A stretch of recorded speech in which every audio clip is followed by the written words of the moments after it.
네, 요한복음 강해를 계속 이어나게 나가겠습니다. 오늘은 요한복음 11장 1절에서 끝까지 57절까지 말씀을 가지고 여러분과 함께 은혜를 나누겠습니다.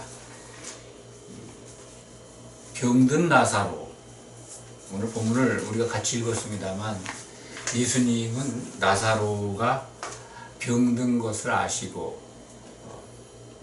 좀 나사로를 살릴 수 있었지만은 달려가지 않으시고 머물던 곳에 계속 계셨다는 걸 우리가 성경을 통해서 알 수가 있습니다. 나사로가 죽기까지 기다리셨다. 어쩌면 나사로의 죽음 속에 하나님의 의도가 있는 것을 우리는 발견하게 됩니다. 예수님은 지금 어디 계십니까? 오늘 요한복음 10장 지난 시간에 우리가 살펴보았고 오늘 11장인데 예수님은 돌로 치려하는 유대인들을 피해서 예루살렘에서 나와서 어디 계셨냐면은 세례 요한이 베풀던 요단강가에 계셨습니다. 좀 예루살렘에서 좀 떨어진 곳입니다. 그런데 베다니에 사는 마리아, 마르다 그리고 나사로 그 삼남매가 사는 베다니는 예루살렘에서 아주 가까운 곳입니다. 유대 땅이죠. 그러니까 유대에서 나와서 피해 있었는데 예수님이 나사로가 병들었고 죽은 것을 아십니다. 오늘 본문이 그걸 기록해 놓았습니다. 그래서 그것을 아시고 베다니로 다시 가려고 유대로 가자 그러니까 제자들이 말리죠.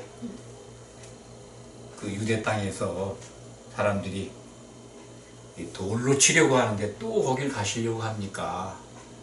예수님의 의도를 모르고 제자들은 그러니까 이제 그 나사로가 잠들었다라고 말씀을 하시는 거죠. 제자들은 예수님의 의도를 알 리가 없죠. 오늘 본문을 통해서 보면 예수님은 병든 나사로의 그 죽음을 통해서 뭔가 하시고자 한 일이 있었습니다. 그것을 우리는 본문을 통해서 자세히 알 수가 있습니다. 첫 번째는 하나님의 영광, 또 하나님의 아들 또한 그 영광을 받게 하기 위해서 하나님의 아들이 영광을 받게 하려고, 그리고 42절에는 분명하게 나사로의 죽음과 부활, 온전한 부활은 아니죠. 죽은 자가 이제 살아나는 그것을 통해서 예수님이 하나님께로 보냄을 받은 자라는 것을 믿게 하려고 하신다. 오늘 본문 내용을 통해서는 분명하게 기록이 되어 있습니다. 그런데 그거 말고도 또 다른 의도가 있다 하는 것을 이제 우리는 오늘 이 시간에 살펴볼 수가 있을 것입니다. 요한복음이 예수님의 표적을 7가지 정도 기록해 놓았습니다. 기억을 하실 겁니다. 오늘 그 죽은 나사로를 살리신 표적이 바로 7번째 표적입니다. 표적이라고 하는 것은 하나님만이 행하시는 그 일들을 표적이라고 하고, 우리들은 그런 것을 보고 기적이라고 하죠. 하나님은 당연히 하실 수 있는 일입니다. 그런데 그 표적은 사람들로 하여금 믿게 하기 위한 사인이죠. 그것이 요한복음에는 7번 나온다 하는 거 참고로 아시기 바랍니다. 11장까지 오는 동안에 예수님의 표적이 6번 있었습니다. 오늘 죽은 나사로를 살리는 이 표적이 7번째 표적입니다. 한번 살펴볼까요? 2장에는 물을, 가나 혼인잔치에서 물을 포도주로 만드는 표적을 행하십니다. 기억하시죠?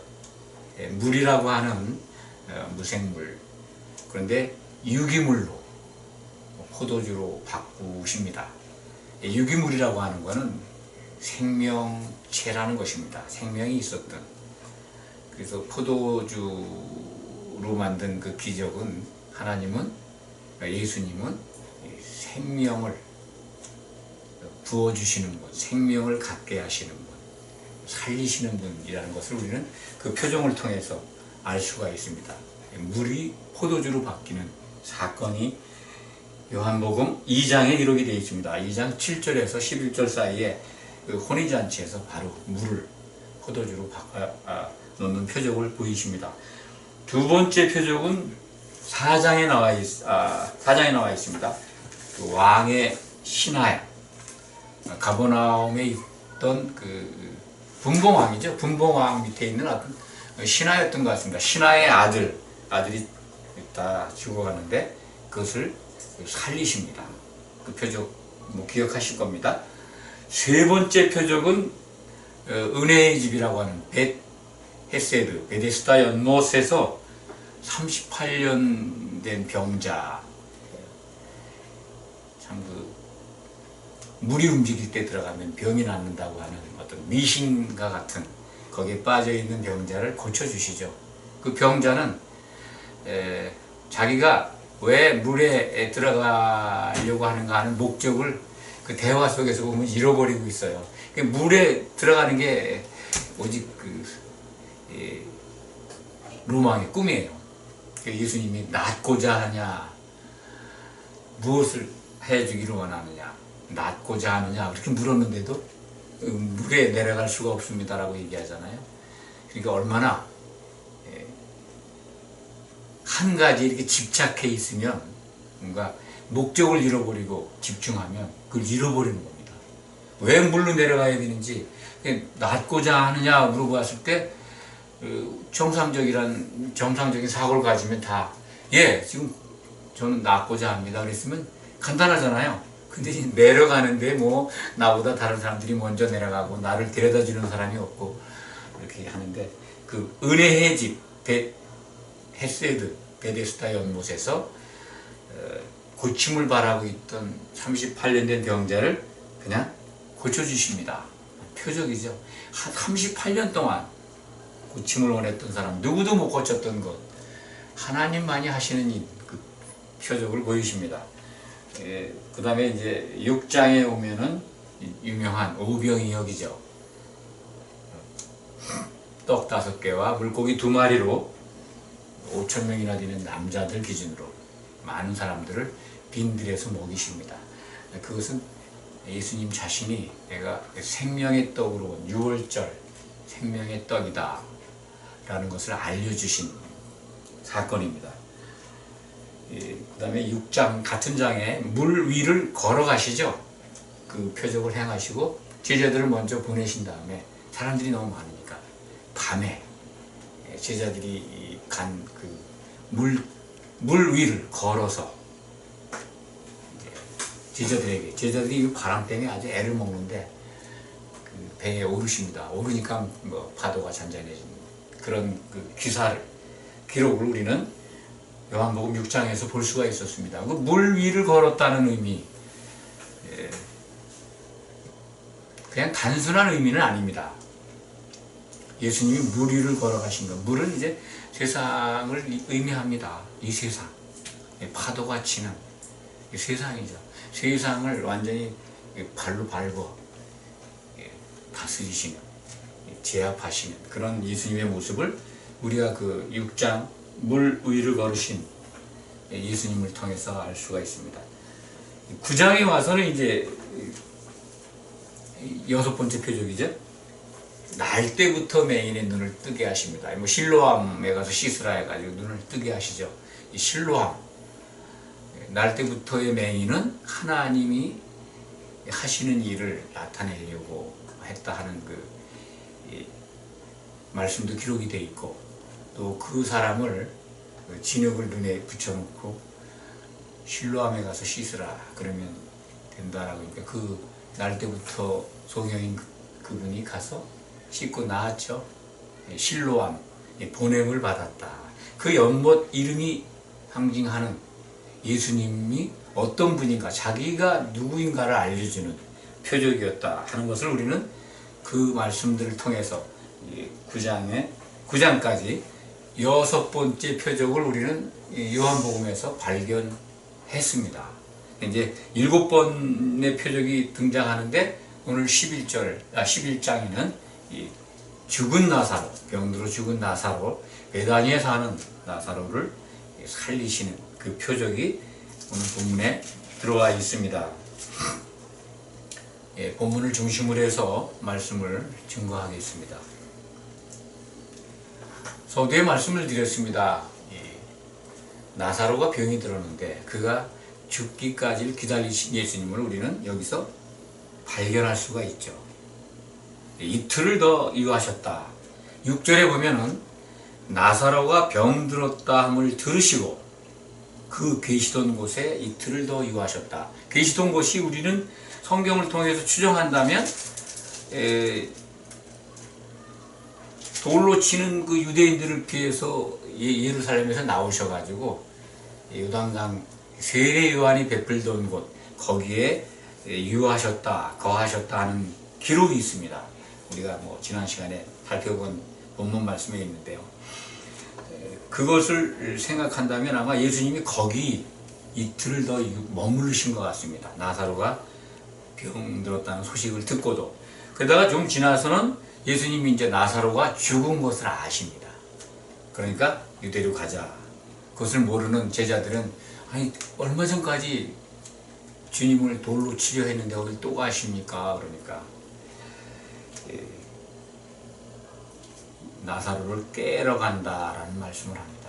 제자들 입장에서는 나사로가 죽었는데 죽은 게 아니라 잠들었다고 하는데 그 잠들었으면 이제 병이 낫겠습니다.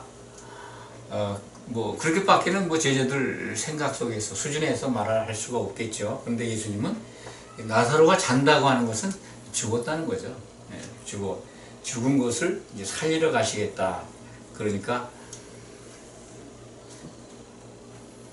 도마가 참 성경 속에서 보면은 의심하기도 하고 그런 12제자 중에 한 사람인데 오늘 본문에서도 아주 특별한 말을 하죠.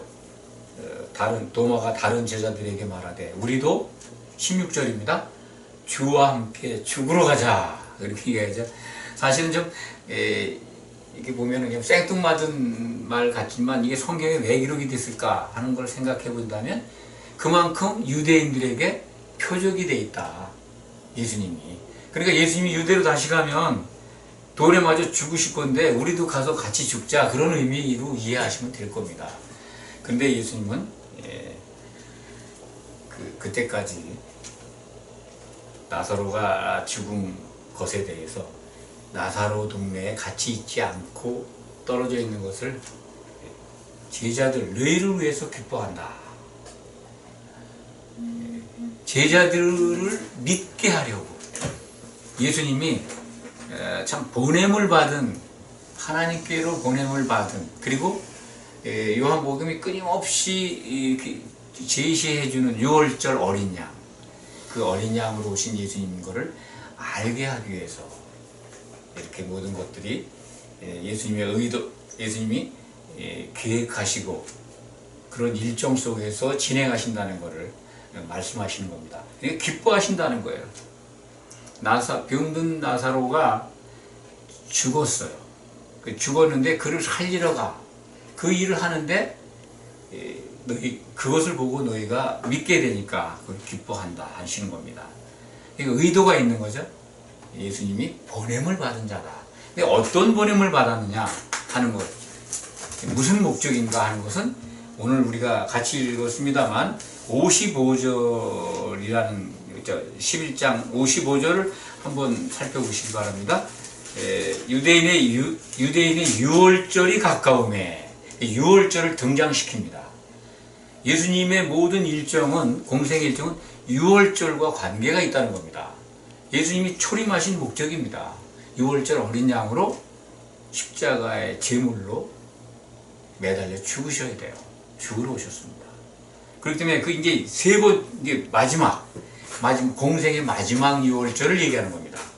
이 6월절 어린 양으로 오신 것을 제자들에게 계속 알려주고 있습니다. 그래서 그걸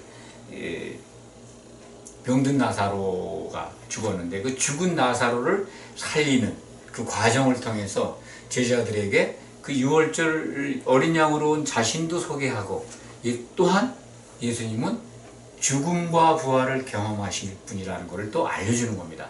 나사로가 완벽한 부활은 아니죠. 우리가 부활한 그런 부활은 아니지만, 나사로가 죽었는데, 죽은 지 나흘이 됐잖아요. 그런 다음에 이제 살아나는데, 그 나사로의 다시 살아나는 걸 통해서 예수님이 죽음 그리고 생명을 살리시는 그 부활의 주님인 것을 암시해주고 있는 겁니다. 또 하나의 의도가 있습니다. 그것은 유월절과 관련된 중요한 일정이 있습니다. 예수님. 유월절 어린 양 잡는 방식에 의해서 성경대로 죽으셔야 하는 겁니다. 예수님이. 그래서 예수님이 유월절 양으로 선택이 되어서 그 기름 부음을 받아야 돼요. 간택이 되어야 됩니다. 출애굽기 12장에 보면은 유월절 어린 양을 잡기 닷새 전에, 유대력 정월 10일입니다.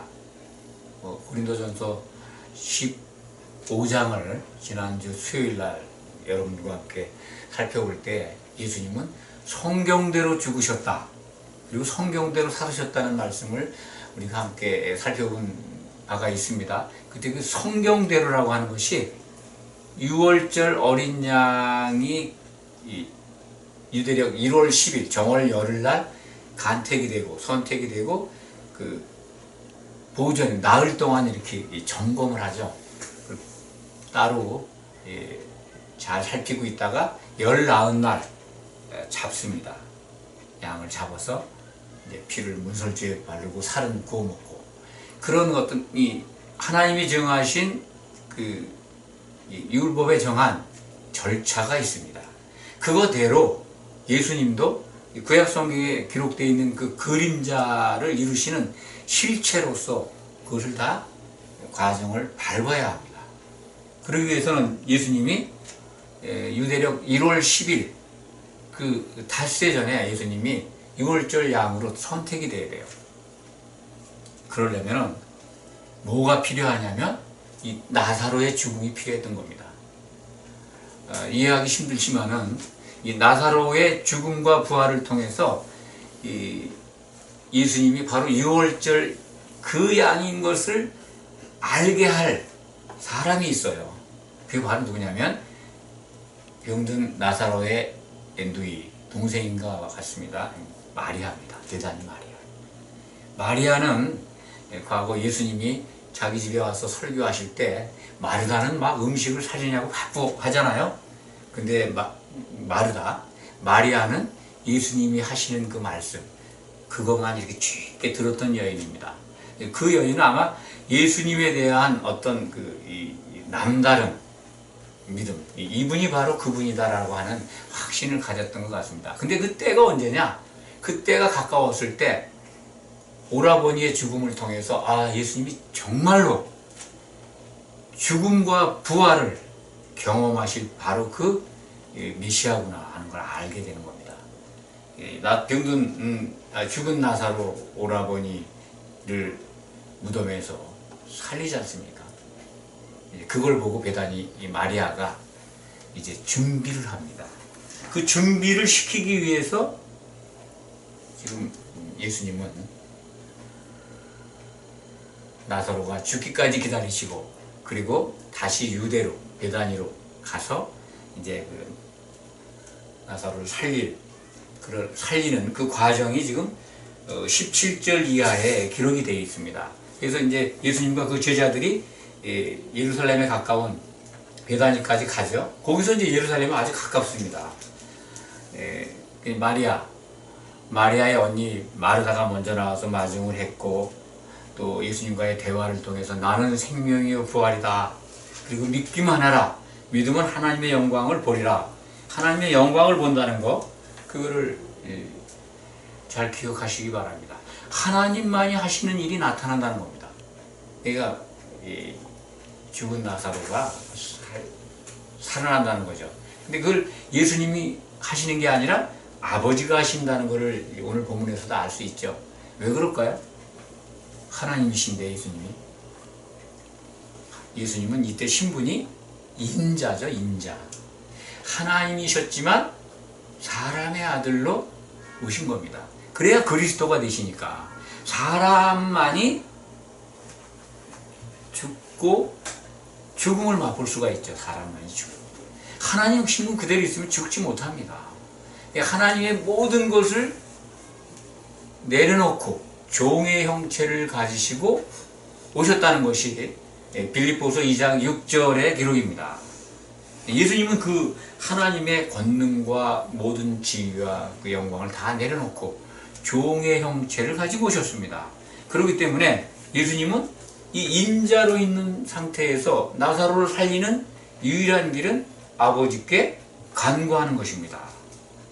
그렇죠? 그게 여기 기록되어 있지 않습니까? 41절에 제가 한번 읽어드릴게요. 돌을 옮겨놓으니 예수께서 눈을 들어 우러러보시고 이르시되 아버지여 내 말을 들으신 것을 감사하나이다. 항상 내 말을 들으시는 줄을 내가 알았나이다. 그러나 이 말씀을 하옵는 것은 둘러선 무리를 위함이니 곧 아버지께서 나를 보내신 것을 그들로 믿게 하려 함이니이다. 제자들을 포함해서 그 자리에 많은 사람들이 유대인들이 왔을 것 같습니다. 그들을 믿게 하려고. 무엇을 믿게 하려? 하나님 아버지께서 나를 보내신 것을 그리스도로, 유월절 어린 양으로 보내신 것을 믿게 하려 합니다. 그런데 그 믿은 사람이 누굽니까? 유일하게 베다니 마리아입니다. 제자들도 정확히 그것을 몰랐습니다. 그러니까 도망가죠. 십자가에 매달리실 때. 베다니 마리아만 알았어요. 6월절 엿새 전에 12장에 가면 그게 나오죠. 6월절 엿새 전에 베다니에 들어가십니다. 요 상황이 끝난 다음에 요한복음 12장은 바로 6월절 엿새 전에 베다니 마리아의 집에 가서 그 동네에 가서 그 동네로 들어가시고 저녁 무렵에 가신 것 같아요. 엿새 전에. 그래서 저녁만 지나면 닷새 전이잖아요. 하루가 지나가니까 유대인들의 그 시간이 변경되는 거는 지금과 달리 우리는 밤 12시 아닙니까? 하루가 옮겨지는 시간이. 지금도 아마 이스라엘에서는 저녁 6시가 날짜 변경 시간이 저녁 6시라고 알고 있습니다. 그때 이제 저녁 6시만 내우면 바로 닷새전으로 넘어가는 거예요. 그러니까 닷새전 때 어린 양으로 간택이 돼야 돼요. 그때 저녁 잡수실 때 베다니 마리아가 옥합을 가져와서 예수님 몸에 붓지 않습니까? 향유를. 그게 바로 어린 양으로 간택이 되는 과정입니다. 출애굽기 12장 3절 이하의 말씀이 이루어지는 거죠. 성경대로 반드시 예수님은 죽어야 되는 거예요. 이렇게 성경대로. 고린도전서 15장에 기록되어 있는 말씀대로 성경대로 죽으십니다. 이 간택이 되고 또 정월 열 나은 날 붙잡혀가지고 십자가에 달려서 죽으시는 거죠. 성경대로 죽으십니다. 그리고 성경대로 살아나신다는 거 하는 것이 고린도전서 15장에도 기록이 되어 있습니다. 성경대로 살아나셔야 돼요. 그 예수님의 부활이라고, 예수님이 이 부활의 첫 열매라고 그러죠. 처음으로 죽은 자 가운데에서 살아나시는 분입니다. 성경대로 살아나시는데 어떤 성경일까요? 다 아시겠지만 예수님은 스스로 자기 자신이 이 요나의 표적밖에 보일 게 없다라고 말씀하십니다. 마태복음 12장 40절에 기록이 되어 있는데 요나의 표적, 바로 구약에 기록되어 있는 요나에게 일어났던 일과 같이 자기 자신이 살아난다는 겁니다. 요나서 1장 17절 너무나 유명한 말씀입니다만 요나가 하나님의 말씀을 거역하고 도망갔는데 어쨌든 바다에 던져지죠. 요나가 근데 바다에 던져지지만 큰 물고기 뱃속에 들어가서 밤낮 3일간을 물고기 뱃속에 있습니다. 예수님은 그 그 구약에 기록된 그 말씀을 근거로 해서 나도 요나와 같이 땅 속에 밤낮 3일간을 있어야 한다. 그 후에 살아난다라고 하신 말씀이 이제 마태복음 12장 40절에 기록이 되어 있습니다. 요나의 표적. 그렇다면 성경대로 부활하시는 그 요나의 표적을 한번 살펴볼 필요가 있습니다. 조금 한번 짚고 넘어가겠습니다. 밤낮 사흘간, 3일간이라는 기간은 성경은 정확하게 요나서에도 밤낮 3일이라고 써있고 복음서에도 밤낮 3일입니다. 예수님이 무덤 속에 계시는 시간이 정확하게 밤낮 3일입니다. 그냥 사흘만이 아닙니다. 밤과 낮이 3일 동안 있어야 합니다. 그러면 정확히 말씀드리면 72시간입니다. 72시간 동안 예수님은 무덤 속에 있어야 합니다. 그게 성경대로 무덤 속에 있다가 성경대로 부활하시는 겁니다. 그걸 어기시면 안 돼요. 예수님은 성경을 하나도 어긴 적이 없습니다. 그렇다면 예수님의 부활을 우리는 주일날 새벽에 부활하신 걸로 우리는 알고 있습니다. 그것은 근거 없는 그야말로 장로들의 유전입니다. 사람들이 만든 가르침입니다. 그것을 구별해야 됩니다. 이 2000년 가까이 예수님의 부활절을 주일날 새벽에 이제 모여서 부활절을 기념하지 않습니까? 새벽에 부활하셨다는 거죠. 그 새벽이라고 하는 건 예수님이 새벽에 부활하셨다는 것은 근거가 없습니다. 막달라 마리아가 안식일 후 첫 새벽에 달려가서 무덤을 보니까 예수님이 안 계신 거예요. 그래서 그때 부활한 것 아닌가 이렇게 추정하는 겁니다. 성경은 근데요 예수님 부활을 그렇게 말씀하지 않습니다. 정확하게 예수님은 주일, 일요일 새벽이 아니라 안식일, 그러니까 토요일이죠. 토요일 저녁 6시 이후에 부활했을 것이라고 하는 것을 확신케 합니다. 그래야 맞습니다. 왜냐하면 예수님은 안식일 전에 무덤에 들어가셔야 합니다. 그 안식일은 무교절 큰 안식일입니다. 큰 안식일에 들어가셔서 그때부터 72시간 동안 무덤 속에 있어야 합니다. 그럼 72시간이 되는 때가 그 안식일 전에 무덤에 들어가야 되니까 십자가에 달리신 날이 6월절 날이고 곧 6시가 지나가면 무교절입니다. 큰 안식일, 안식일입니다. 그러니까 아무 일도 못해요. 그 전에 무덤에 들어가셔야 돼요. 그때부터 72시간 후에 부활하셔야 됩니다. 뭐 72시간 지날 필요가 없지 않습니까? 그렇다면 적어도 저녁 6시, 토요일 저녁 6시에 부활하신 겁니다. 이해하시겠습니까? 이해가 안 가죠.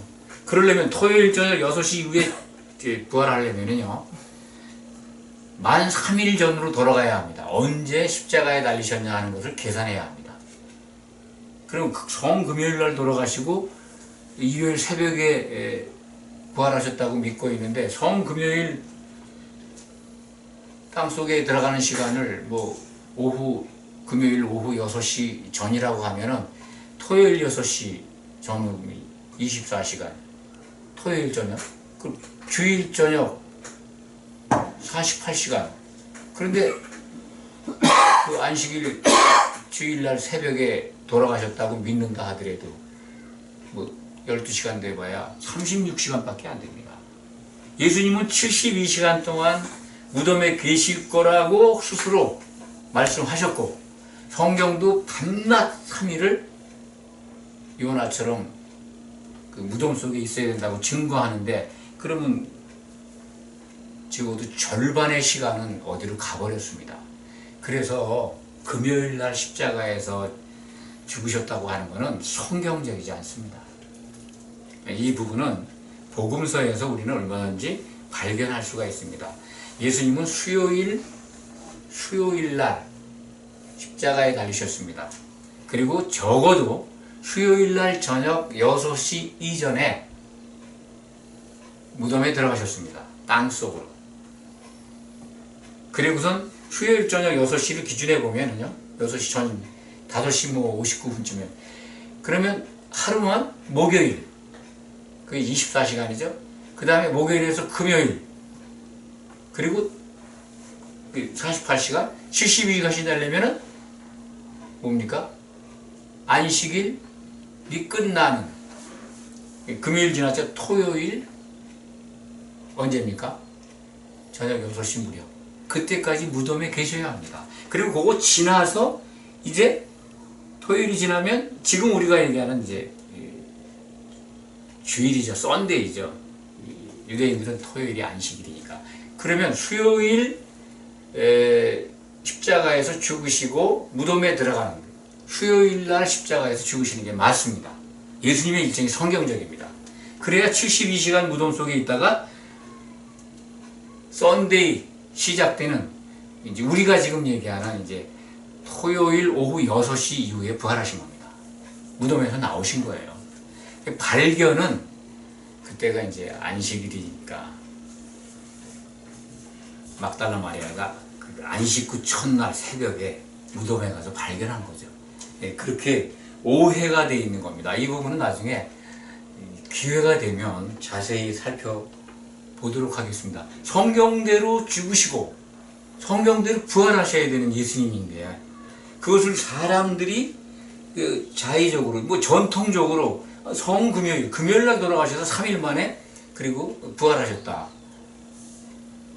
요 계산은요 72시간이 왜 나오냐면요 안식일이 예수님이 십자가에 달리시기 전에 큰 안식일이 무교절 안식일입니다.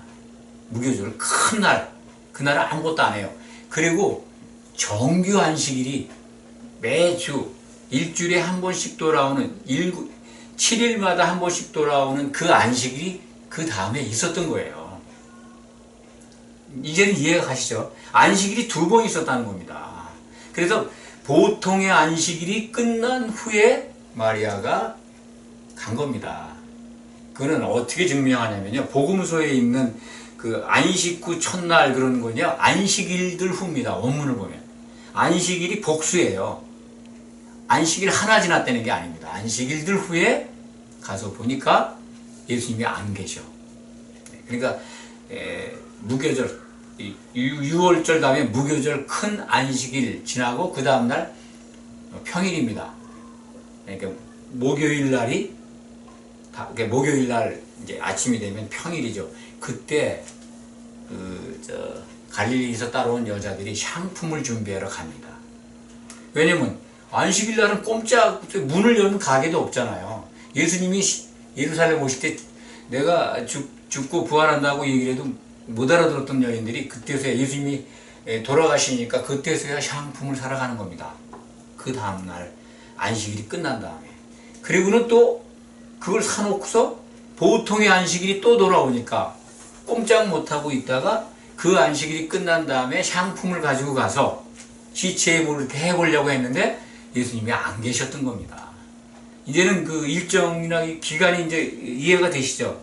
예수님은 성경대로 죽으시고 성경대로 부활하실 것을 공생의 기간 동안에 말씀을 하셨습니다.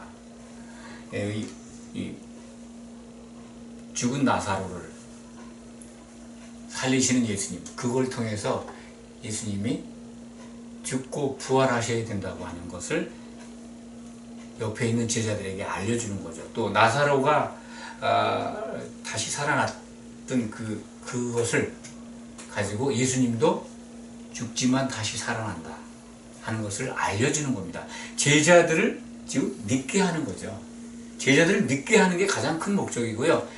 더 큰 목적이 있다면 이 숨어있는 의도, 예수님이 정말 6월절 어린 양으로 간택이 돼서 기름 부음을 받고 점검을 받아야 되고 그 예수님의 장례를 준비할 이 마리아가 베다니에 사는 이 마리아가 필요했던 겁니다. 그래서 오늘 이 말씀의 제목을 7째 표적의 목적이라고 정했는데 그것입니다.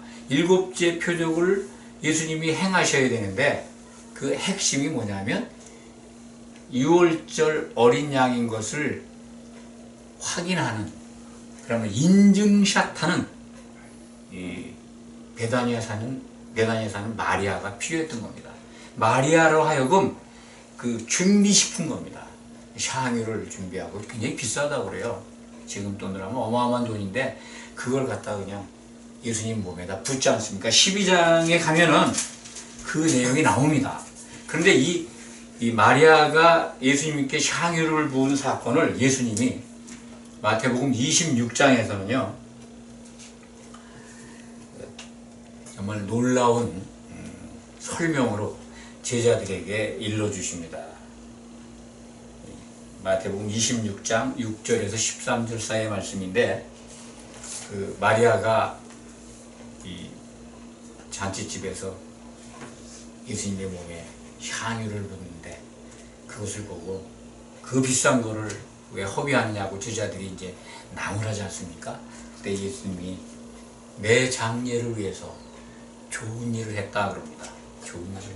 그러면서 온 천하 어디서든지 이 복음이 전파되는 곳에서는 이 여자가 행한 일도 말하여 그를 기억나게 하여야 한다라는 말씀입니다. 우리들 복음의 현장에서 마리아가 행한 일을 선포합니까? 사람들의 교훈과 누룩 섞인 복음 때문에 이 마리아의 일은 예수님이 그렇게 증거하셨는데도 잘 말하는 분들이 없어요. 저도 성경을 이렇게 자세히 들여다보기 전에는 그 의미를 몰랐습니다. 마리아가 나한테 이 향유를 부은 사건, 이건 이 복음의 현장에서 언제든지 그게 기억나야 되고 선포되어야 된다는 겁니다. 6월절 어린 양을 알아본 베다니아에 사는 마리아, 그가 행한 일 우리는 기억해야 되고 그것을 선포해야 합니다. 왜? 예수님이 당부하신 말씀입니다. 이 복음을 갖다가 사람의 생각으로, 그 누룩 섞인 교훈으로, 그 전통으로 그냥 그럴 것이다 라고 생각할 것이 아니라 이 사도들의 남긴 이 교회의 기초서 신약 성경을 정말 진지하게 그리고 아주 자세하게 촘촘히 살펴봐야 합니다. 그렇지 않으면요 누룩이 들어가서 사람의 교훈으로 변질이 돼가지고 본래 복음을 흐리게 합니다. 복음을 흐리게 하는 게 누구예요? 누룩이잖아요. 가짜 복음들이 들어와가지고 원래 이 신약 성경이 이 사도들의 기초석, 사도들이 이룬 기초석입니다. 교회는 이 기초석 위에 세워져야 되는데 여기에 누룩이 들어가 있으면 오전에 말씀드렸지 않습니까? 사상 누각이라고, 모래 위의 집이라고 그냥 무너진다고요. 반석 위에 짓지 않는 집이 교회가 돼버리면 다 무너집니다. 왜? 그런 성경이 일러주는 경고의 말씀은 소홀히 하고 사람들이 만든 그 누룩교훈은 그렇게 소중하게 그걸 살피고 그걸 따릅니까? 얼마나 어리석습니까? 오늘 말씀은 이 요한복음의 특징, 곧 6월절 어린 양으로 오신 예수님, 그것을 아주 이제 가깝게 등장시키고 있습니다. 바로 6월절이 가까이 와서 사람들이 그걸 이제 성결하기 위해서, 자기를 성결하게 하기 위해서 예루살렘에 지금 올라가고 있는 걸 보여주잖아요. 그리고 12장에 가서는 바로 예수님이 엿새 전에 베다니아에 오시고 닷새 전에 성경대로 율법에 기록된 대로 어린 양으로 간택이 되는 과정을 우리에게 보여주고 있습니다. 다음 시간에는 요한복음 12장을 가지고 또 이렇게 하나님이 주시는 은혜의 말씀을 가지고 함께 나누겠습니다. 오늘 말씀을 정리합니다. 6월절 어린 양으로 오신 예수님, 베다니아에 사는 마리아를 통해서 그 자신의 신분을, 자기의 일정을 모두 이제 우리에게 알려주십니다. 곧 6월절 양으로 죽으셔야 합니다. 그것이 성경대로 이루어집니다. 그래야 우리에게 소망이 있는 겁니다. 예수님이 그냥 죽으시면 안 돼요. 율법에 기록된 6월절 어린 양으로 죽으셔야 그 피를 힘입어서 우리가 제사함을 받고 그의 살을 먹음으로써 우리가 예수님의 몸으로 세워질 수 있는 겁니다. 이것이 복음입니다. 오늘 말씀을 통해서 여러분들의 믿음이 더욱 풍성해지기를 축원합니다. 아멘. 기도하겠습니다. 아버지 하나님 감사합니다. 우리 주님은 이 땅에 자신을 버리려고 자신의 생명을 내놓으시려고 오셨고 그것을 온전하게 이루셨습니다. 그 공로에 힘입어 우리는 복음을 들었고 이제 아버지께서 기뻐하시는 교회로 세움을 받고 있습니다. 우리가 세워지는 교회에 누룩이 안 들어가기를 원합니다.